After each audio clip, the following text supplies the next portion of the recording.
Lisbon at the Web Summit, participants are still processing the impact of last night's Trump win. I'm joined now by someone who really understands this stuff. It's Bradley Tusk, CEO of Tusk Ventures, a major lobbyist at the intersection of politics and technology, who represents, amongst others, Uber. Bradley, tell us a little bit about what you're thinking right now. Yeah, I mean, it's a couple of things. So the first is, why did it happen, and then what does it mean, right? So the why, and I've been trying to make sense of this. I haven't slept in, 30 hours, probably like everyone else. I think it's maybe 5 reasons, if I can get into that much detail. The first is, there's a lot of people in the United States, and by the way, in the UK and all over the world too, who really feel disaffected. They really feel like the system is rigged against them, and they're expressing themselves. And they expressed it in the primary. They made Trump the nominee against all odds. They certainly expressed it, this summer during Brexit in the UK. Different group of people, but in some ways very similar. And they expressed it again last night in record numbers. And I think the fundamental problem is people feel really disaffected. They feel like the system is rigged against them. Trump understood that and really managed to have a message that resonated with them. And he won as a result, but I think it's a few things. One is that.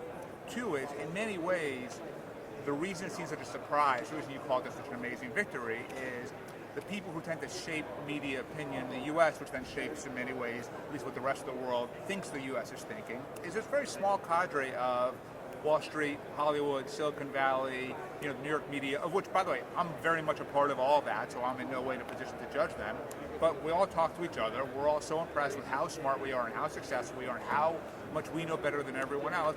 And we not only just kept talking to each other, by doing so, we pissed off the people that like Trump so much more that I think we helped cause this election in the first place. So that's the first piece. The second piece is Hillary Clinton was an exceptionally flawed candidate, and I would argue for 2 reasons. So when the U.S. 230 years ago or so broke away from the UK, the basic reason was we want to decide who's in charge, and it's not based on my term, right?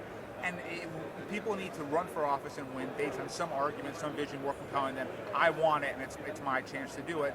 And Hillary's basic message was, it's my turn, I'm smarter than you. And you know what? That pisses Americans off.